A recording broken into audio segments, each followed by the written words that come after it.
I'm sorry. I did not know what psychological child abuse was. And unfortunately, I am way too late to prevent you from the horrors of this type of abuse.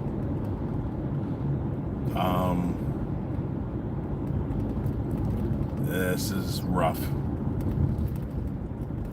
because it goes out to all the dads and all the moms and all the kids, and there's absolutely nothing I could ever say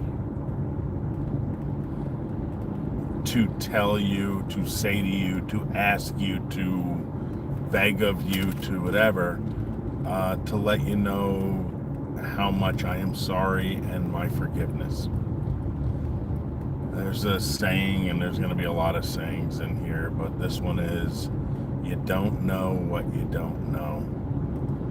And I had no idea that this type of psychological child abuse was even a thing. And I dove headfirst into psychology.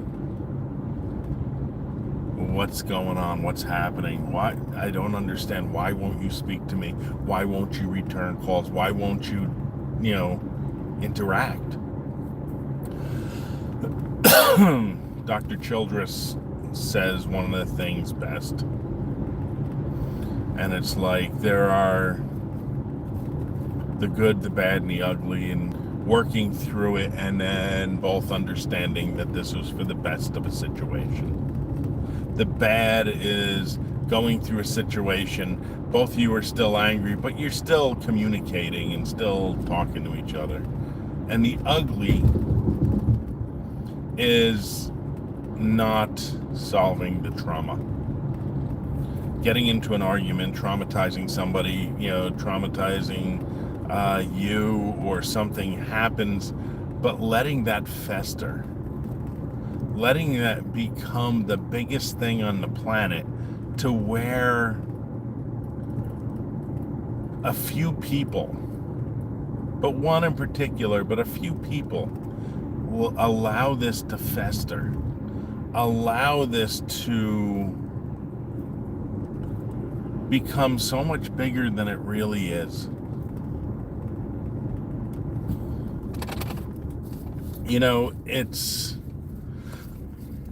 It's one thing to say, listen, I'm sorry, I screwed up, I did really bad, I'll try and make it better, but there's a lot of times that you can't make it better. You're the same person. You try and not do the same thing. You try and not hurt somebody so bad. You try, but the bottom line is you still resolve it to a certain point. There's break and resolution. Break, resolution. The worst and the ugliest thing you can do is a break and no resolution. And I know how painful that is. And the fact that you're in this loyalty conflict, the moment you split, and splitting is a real unique thing. The moment you split to believing one parent is all good, one parent is all bad, and there's no resolution with that bad parent. They're so horrible, they're so bad, there's no forgiveness. There's none. There's no forgiveness. They cross the boundary, and I will never speak to them again. I will fill my heart with hate and fear and never speak to them again, because I can't see any good that they supply. I'd hate to be that person where you just hate. And there goes your creativity. There goes your personal self. How do you live with yourself on that? And you tell people, oh, I'm all about forgiveness and thankfulness, and I'm full of empathy, except not for one parent, because they're a son of a bitch and they did this one thing, or they do this one thing, and I can't stand them. But then you're not forgiveness. You're not empathetic because you don't care about this other person. How do you justify that? I mean, seriously. How do you justify the deep hatred and the non-empathetic persona that you portray? That you say, "Oh, I'm a forgiving, loving person," but you're not. You may be forgiving and loving to other people, but when you cut a a family structure so deep, so direct, how do you justify that and say that, oh, because they did this, because they did that, and I'm never going to let them ever heal? But in all honesty, I'm never going to let me heal. I'm going to keep that hate. And that goes back to one of my favorite sayings about Gandhi, or about Buddhism. It's like, you drink poison hoping another person will die. So you hold on to that hate, that fear, that horrible feeling. Many times it goes into anxiety, depression, and then you look for this pill and that pill, and let's take all this other shit. I have to get therapy because I'm causing my own mental health problems. And then when you go get mental health, therapy, unfortunately, many times, they have no clue. They don't look at you, oh, you hate a parent. You have a lot of fear, a lot of hatred towards that parent, and you're having anxiety, and you're having depression, and you're having, suicidal ideation. Oh, what's it coming from? Oh, well, it's not the hatred to that parent. It's not the fear from that parent. It's not the monster under the bed from that parent that I created in a delusion.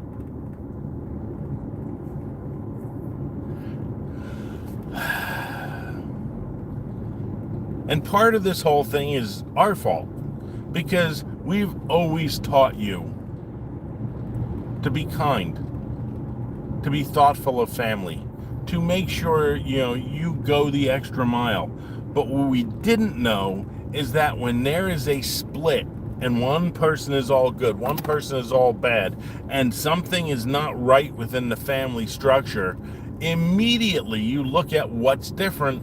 Well, guess what? That's probably the missing parent. That's the one that's causing everything. Oh, because I know they're all horrible. They're all bad. They're the reason that the family is messed up. They're the reason that one parent, mother or father, is off. And you know it. You've seen us all our lives and all your lives. And you could say, oh my goodness, that one parent, that horrible parent, is the reason that this other parent's not acting right. So what we taught you to be kind and thoughtful and everything, which I call the linchpin paradox, oh, that's the reason, that's one of the main reasons that you entrench yourself in that. Because in your mind you're saying, how do you not see that you're not here and you're the cause of all this? How do you not see that?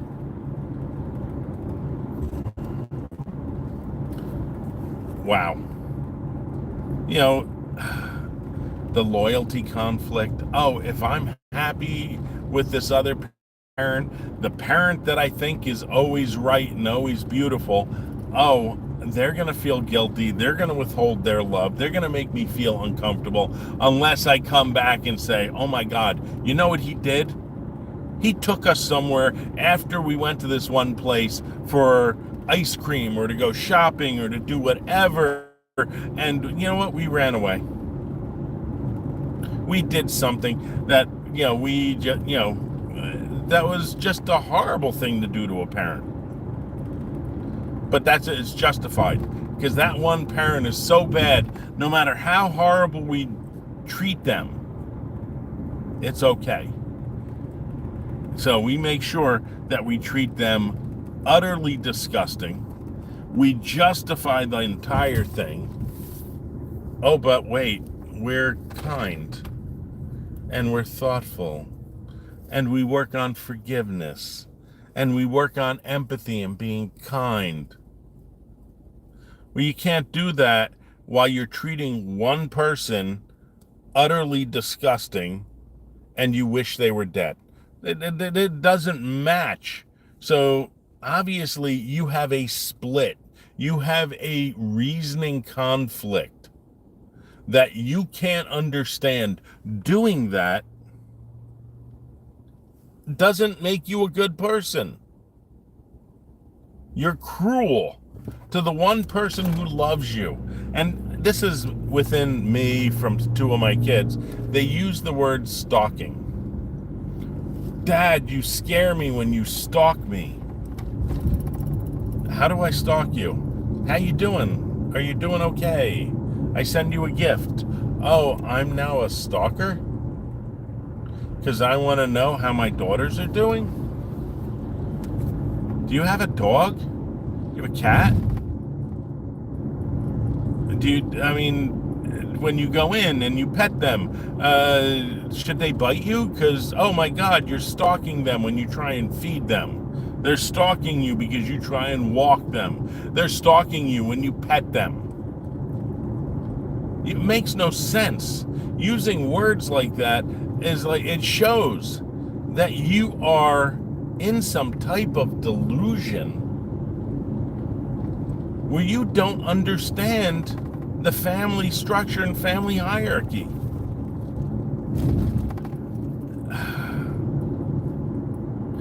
And you sit there and you're like, oh no, I'm nice. One of the worst things about this type of child psychological abuse is that one of the parents, many times the judges, many times the lawyers, many times all the gals and the therapist, they're all like, oh yeah, this is fine. Because they have no clue what family structure is. They have no clue how to handle this because it's backwards. It looks like, oh, this child is being loving and caring and all this other stuff. But they're being atrocious to this other parent. And if you ask them, well, what did this parent do? Oh my goodness, he did this and that. Did he? Well, let's talk. Did he hit you? No. Okay. Did he do anything sexually with you that he shouldn't have? Oh, no. He's abusive in this way. She's abusive in this way. What way? Well, the way they comb their hair. That makes no sense. Oh, the way they tried to discipline me by taking my phone away or doing this. Or their parenting tactics, the way they parent. I don't like that parenting discipline that they give. Who's the parent? Okay, it's okay for you not to like something or not to like the discipline, but to cut a person off for the rest of their lives and to be so cruel to that person.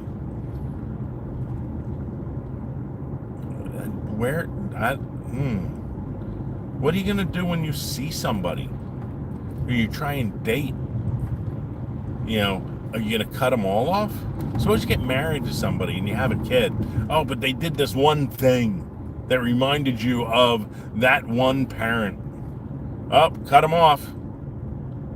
Well, maybe you should talk about it. No, no, no. I did this to my other parent. I cut them off, and so I didn't tell them. Well, I'm not going to tell this other person either. That's mentally challenged at that point. Really? That's the way you're going to handle things like this? And the worst part is we look back at our kids and we're like, what the hell? Okay, do we want to know why our children have relationship problems? When you split a child, one person is all good, one person is all bad. It turns them into a borderline personality disorder. They no longer can have touches of gray. Well, I don't like him, but he's okay because da-da-da-da-da. It's all bad. It's all good. There's no middle ground. There's no acquaintances anywhere. There is just only great friends that you attract to and other people that you just totally disassociate with. So, when you try and date, and you're like, ooh, I like this guy. Oh, but he has mannerisms and nuances just like my dad. Fuck this guy. What's going on with that? Oh my God. And once that happens, not once, twice, but 3 times, 4 times, maybe I don't like men anymore. Maybe men are all bastards. Oh my God, we need to stay away from them. I think I'm a lesbian because I no longer like men. Because, I don't talk to my father for a year, 2 years, 7 years, whatever it is. Maybe it's because you hate somebody so deep down that any nuance that anybody else has, you're like, oh, forget them. Oh, I can't stand them. And whether it's a guy, whether it's a girl, whether a father or mother, it's the things. Oh my goodness. I'm a person trapped in a wrong body. Oh my goodness. I'm trans because I don't know what I'm feeling. You're right. You don't have no idea what you're feeling. And it's just not the normal bullshit when you're 13 hitting puberty or 12 hitting puberty and it goes through your teens. We all feel retarded at that age. And to throw in the hatred, the fear from one of the parents, oh my God, boom, I'm trapped in the wrong body because I don't feel normal. Really? Really, really? I don't feel normal? I feel like I'm trapped in the wrong body? No, it's a normal reaction that you think you're trans because you're looking at a sea of guys who act just like your dad, who act just like your mom if you alienated your mom. Oh my God. Oh my God.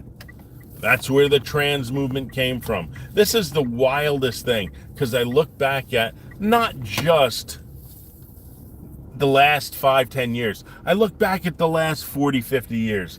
And for 40 years, guys have been, family court sucks. I get no justice. I get no time with my kid. I get no whatever. So it was 98%, 99% that guys were getting screwed over by family court.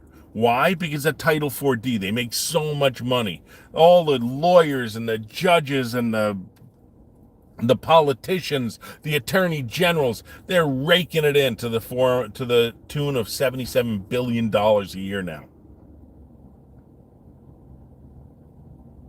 So they're all raking it in. And so you have, for 40 years, 98% of guys who go to family court get crushed. They want to see their kids. Well, I'm doing what's best interest of the child. No, you're fucking not. You're abusing children, you're ordering child abuse, you're ordering domestic violence, and harming people's relationship with their kids. Over and over and over again. And you know what? This started really heavy with the African American, the black people, the people who went to court and they were labeled as deadbeat dads. You can't be a fucking honest dad and pay all that they want, 60% of the money you have coming in, and have a place to live and be able to eat. So it started in the black communities and then came right over to the white communities. And if you made more money, that's who they were going after. That's who they separated from their children, because they knew they made so much more money by keeping you away from your kids. This was such a scam, is such a scam. And I sit back and I'm like, I don't know how to even talk to my children. It's not like I don't know how, but they block me from every single method that I know. Calls, texts, emails, sending them stuff, everything. And they're living in this delusion of hate and fear that I can't break into. And unfortunately, my family, they're all alienated as well, except for my nieces, who are slightly retarded, except for one of them. And it's okay in their eyes, because they're girls. It is okay if you have domestic violence against a man. Domestic violence against a man emotionally by ruining his relationship with his children. It is perfectly fine with my nieces. Matter of fact, even if I showed them, look, this is how this child abuse is, they wouldn't care. And I know this because I told them and they said, we don't fucking care. Okay? One of them I haven't spoke to in probably 4 years because she refuses to talk to me. And I'm like, really? You are jumping on the same bandwagon as they are?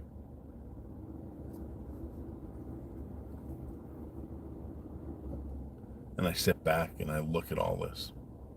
I look at the hundreds of people. Yes, I've seen about 350 people kill themselves because of this. When you're fighting tooth and nail to be with your kids, and know that you as a father, you as a mother, can add positivity and love and being proud of your kids into your child's life, and yet you can't because the judge is a fucking child abuser. And when you go to report the child abuse, the sheriff's department, police department are a bunch of fucking child abusers because they refuse to write the reports. Right now, we have 1,100 judges accused of child abuse. We can't get one report written. And I sit back and I'm like, okay, well, let's go to the child protection agencies. North Carolina, it's DHHS. Everywhere else is CPS. There's a whole bunch of them. And yet you say, yes, my kid is being harmed with their mental health. They're looking at fucking going through the worst part of their lives, being split, being in a loyalty conflict, being enmeshed with one parent, being, and they look at you and they're like, we don't know how this goes. There are several ways to assess a child when they're going through psychological trauma, when they're having their ACEs scores raised, when they're becoming split, after they become split. And there are ways to assess a child. There are ways to assess a parent and say, oh, well, let's see how your parenting skills are, before you go ahead and just separate everybody. And even if you did separate everybody, then do that test to see if they have good parenting skills and let them go back. But you see, the system is set up to fuck people, to scam people out of as much money as possible. And I've written books called Killing Judges, called Killing Law Enforcement. And people ask me, well, are you really serious? Yes, I'm fucking dead serious, because the police departments and sheriff's departments have said, if your child is being abused, if our child is being abused, that person, if we knew who they were, would die of lead poisoning quicker than ever. So what they're saying is that if a judge is abusing your kid and nobody's going to write a report, the only way you're going to protect that kid is how? Exactly. I'm so, I'm, I get so irate because I watch the child abuse just grow. I watch these parents get paralyzed. I watch them as they take their steps into CPTSD. I watched these parents just off themselves because they don't know what to fucking do. And I've seen the kids get deeper and deeper and deeper. And the whole time, I'm a loving child and I'm going to be a loving parent. Although I lost my critical thinking skills. It stops at 24, 25. Mine are beyond that. So forget it. If you're going to talk to them and try and do anything with critical thinking skills, they're fucked. They are literally fucked, because they are never going to be able to become the people who they wanted to become, because they are totally enmeshed with the other parent. They cannot see anything beyond what they've done. My oldest child is so retarded. I don't know what else to say. I mean, she's in her own delusion, and she's abused her other sisters because she's in her own delusion. And she refuses to talk, refuses to even acknowledge my existence, hates me with all get out. And and the only thing I can say is, let it go. Let it go. Because I ran into such a great therapist, such a great counselor. He's a good friend of mine, and he was like, Ken, you just have to let go, because you can't bring a horse to water and make them drink. There's nothing I can say or do to my kids to be like, hey, why can't you see that aha moment? Why can't you have that? And then you have people like, oh, I see what's going on, Amy Baker, or, Dorsey, and, oh, I see what's going on, but give us $1,000, give us $10,000, and we'll teach you how to do it. Well, I paid Dorsey $1,500. I'm still not with my girls. Matter of fact, she's blocked a lot of my shit that I have that I've tried to post, because it's all her or nothing. And I've learned that in parental alienation, child psychological abuse, you got to get rid of the parental alienation, because it's a euphemism and it doesn't go anywhere. Hey, my kid's being parental alienationized. No, your kid is being abused. Here's how they're being abused. We need to do an assessment. We need to do all that. Anything else is just, you might as well tell people that your kid's like from Mars or something, because it doesn't fit. Anyhow, I am rambling. It is late. I just watched a movie, and it made me sad, because it was a guy who lost his wife.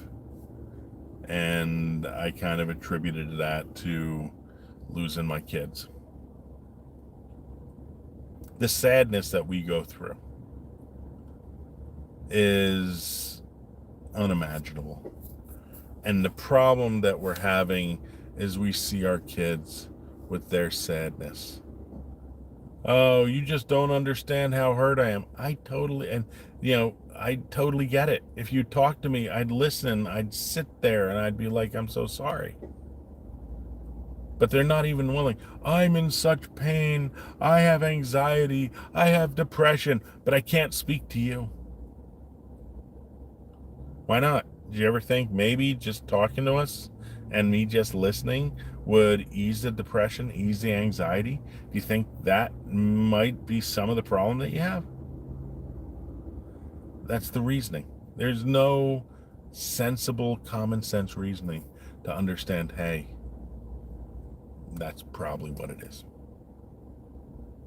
Anyhow, this is me rambling.